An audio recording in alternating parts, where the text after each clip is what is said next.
always gray-green with patches of grass and weed, purple in the distance. That spring the lambs had come early, too early, considering the frosty breath of the dawns. A few lambs had succumbed to the cold.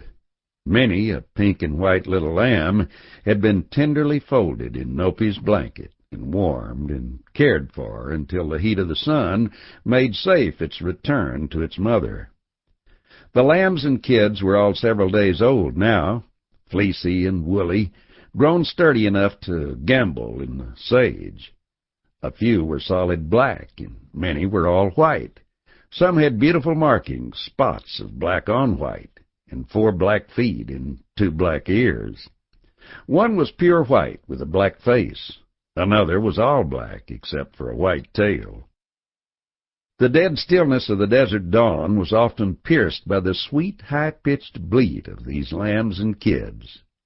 Nophaie wandered on with them, finding a stone seat from time to time, always watching, listening, feeling.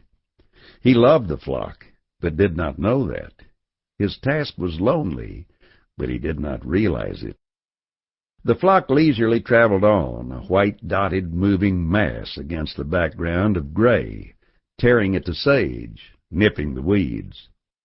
Taddy and Tinny trotted to and fro and around, important and morose, Indian dogs that knew their work, and they seldom had to bark a warning. Nophaie leisurely plodded along behind, intent and absorbed. An eagle pitched from his lofty perch on one of the red towers and shot like a thunderbolt down and over the flock until he saw the Indian boy on guard, and then he swooped up and up, wide-winged and free, to soar away across the skies, a dark-bowed shape against the blue. A coyote wailed his desolate note of hunger. From the cliff a canyon swift thrilled his strange, sweet, wild song. The sun rose higher. The golden belt of sunlight along the tops of walls and mesas and monuments widened downward, encroaching upon the shadow and shade. Dawn, with its icy edge, paled and melted before the warming day, and the desert changed again. Shadow and color and freshness seemed swallowed by an intense and all-absorbing light. Nophaie was no different from other Indian lads, except that the dominant traits of his tribe and his race seemed to be intensified in him. He was the heritage of a chieftain. His mother had died at his birth, whispering strange and mystic prophecies. The old medicine men, the sages of the tribe, had gathered round him during the one illness of his infancy, and had spread their sand paintings on a flat rock, and had marveled at his quick recovery, predicting for him unknown and great feats. He was named Nophaie, the warrior. Through song and story and dance, the traditions of his tribe were forever impressed upon his sensitive mind. The valor of Indian braves in war was a memory of the past, but the spirit lived. The boy was taught to understand the nature of a warrior, and to revere his father and the long line of chiefs from which he had descended. Before Nophaie could walk, he had begun to learn the secrets of the life of the open: birds, lizards, snakes, horned toads, scorpions, pack rats, and kangaroo rats, prairie dogs and rabbits. These and all the little wild creatures of the desert were brought to him to tame, to play with, to study, and learn to love. Thus the brilliant and intense color of desert life were early stamped upon his brain. The love of natural beauty born in him had early opportunity for evolution. The habits and ways of all desert creatures became a part of his childhood training.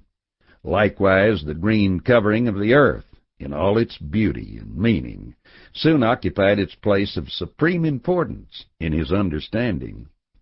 The grasses, green in the spring, bearded and seeding in the late summer, bleached white in the fall. The sages, with their bittersweet fragrance and everlasting gray. The cacti, the venomous yet fruitful, with their colors of vermilion and magenta. The paintbrush, with its carmine.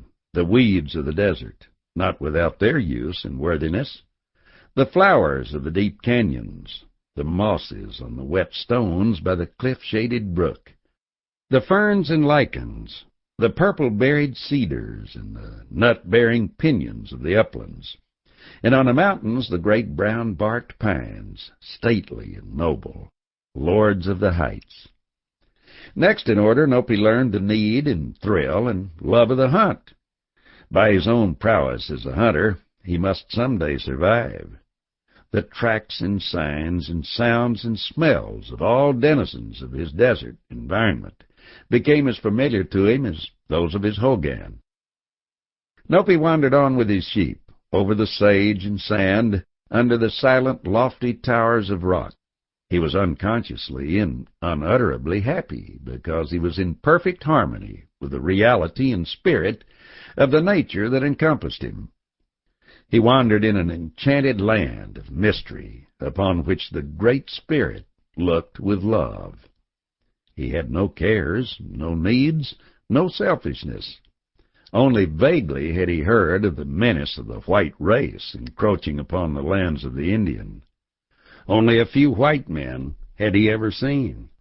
So Nophaie wandered on with his flock through the sage, content and absorbed, watching, listening, feeling, his mind full of dreams and longings, of song and legend, of the infinite beauty and poetry of his life. How lonely the vast sweep of purple sage land that opened out from the red battlements of rock. How silent and dead the gleaming, beetling walls. How austere and solemn the day.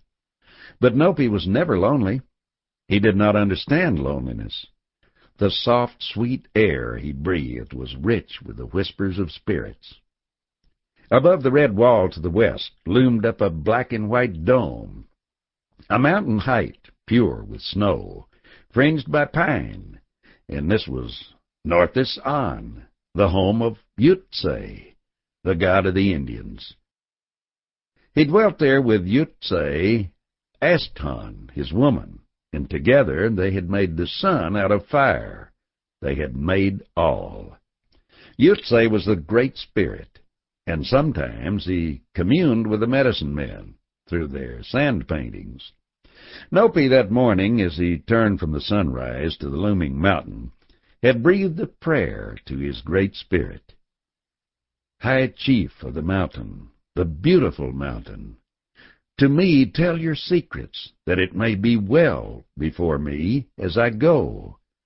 Behind me tell me it may be well.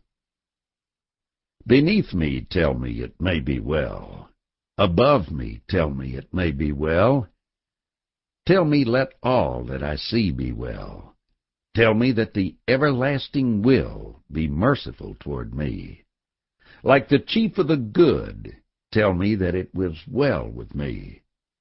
That the god of the medicine will let me talk well. Tell me now all is well. Now all is well. Now all is well. Now all is well. And Nophaie believed all was well with him, that his prayer had been answered. The rustling of the sage was a voice. The cool touch of the breeze on his cheek was a kiss of the invisible and kindly spirit watching over him. The rock he leaned a hand upon left a clinging response from the soul therein. When a hawk sailed low over Nophaie's head, he heard the swish of wings driven by the power he trusted in. The all-enveloping sunlight was the smile of Yutsay, satisfied with his people. Nophaie stepped aside to avoid crushing the desert primroses, thriving in the shade of the sage. Through those wide white blossoms looked the eyes of the departed relatives, who watched him from the happy hunting grounds below. Would he walk straight? Would he talk straight? Their love lived on and was eternal. There was no death of spirit for Nophaie and his kind. There was no evil except what he thought, and to think evil of himself, of anyone, was a sin. To think evil made it true.